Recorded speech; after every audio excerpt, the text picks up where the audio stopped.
Russell Wilson's contract is not fully guaranteed will embolden the Ravens to say we're not doing it either. Because the whole, you get the Watson deal, fully guaranteed. Kyler Murray, not. Russell Wilson, not. There's no way Bisciotti, to your point, is going to be the one to let the pendulum go back the other way. The momentum now is on the side of Watson's deal being an aberration, being an accident, not a trend. So I think the Ravens dig in even harder. And Peter, the bridge is going to be put in place between player and team in Baltimore only if Lamar Jackson hires an agent. That's the only way to do it. And this is not, as I've said in the past, and I've said it on radio all week long, this is not a knock on Lamar Jackson. Any player in this specific type of negotiation, especially with such a strong sticking point of the player wanting a full guarantee like Deshaun Watson got for 5 years at $230 million, and the team refusing to do it, you need that person in the middle who can get the best deal on the table from the team and then pivot back to the player and be the counselor. Be the one who has to speak a hard truth or two to the player about, we're not going to get what we want, but we can't walk away from what we've got, because what we've got is pretty damn good. And it's a hell of a lot better than playing for $23 million this year and taking the risk of injury and walking into this wilderness where you don't know what's going to be out there. And the Ravens have the ability to squat on you for 2 straight years if they want to. We should just take the deal, the best deal that the Ravens are putting on the table. Until that happens, and I don't know if it's going to happen, it needs to happen, but until that happens, I don't think they can get a deal done. I think it's going to be hard, but I also think when you talk about deadline spur action, I also think that, this will be good for the Ravens and it will be good for Lamar Jackson. That, let's just say for the sake of argument, that both Jackson and the Ravens say, hey, look, let's set a deadline the Friday before the start of the regular season.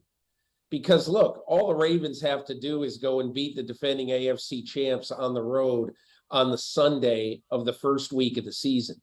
So it will be, to some degree, a relief, I think, both for Harbaugh / DaCosta / Bisciotti, and also for Lamar Jackson.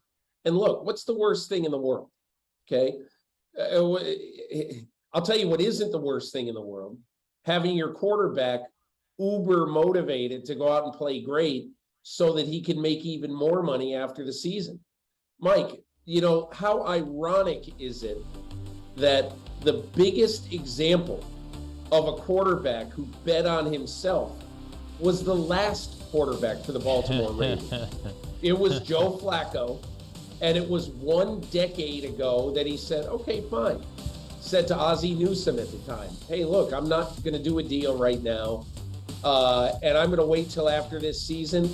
Maybe you guys will be proven right, and I'll have to sign somewhere for $12 million or sign here for $12 million. But I have confidence in my ability. So what did he do 1 decade ago? He went out and he won the Super Bowl.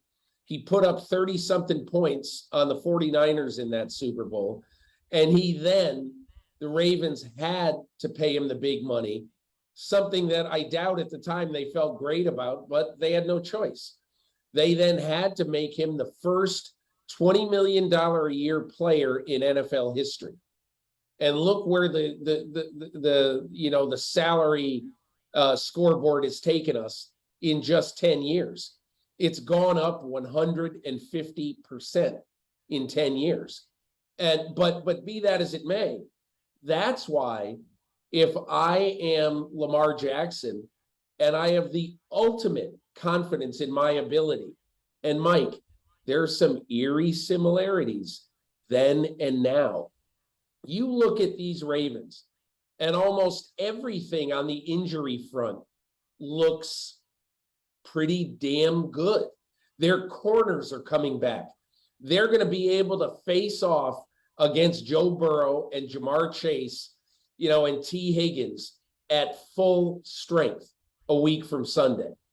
And so, I just think this team, especially now that there's a real chance that a real shot of adrenaline like David Ajabo can come in and really fortify that front seven, let's say on November 1st.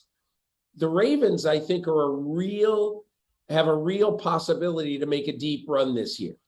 If they do make a deep run, that's going to be good for them and very good for Lamar Jackson.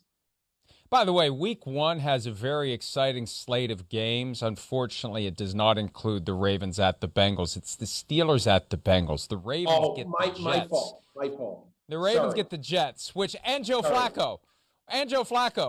The reminder weird.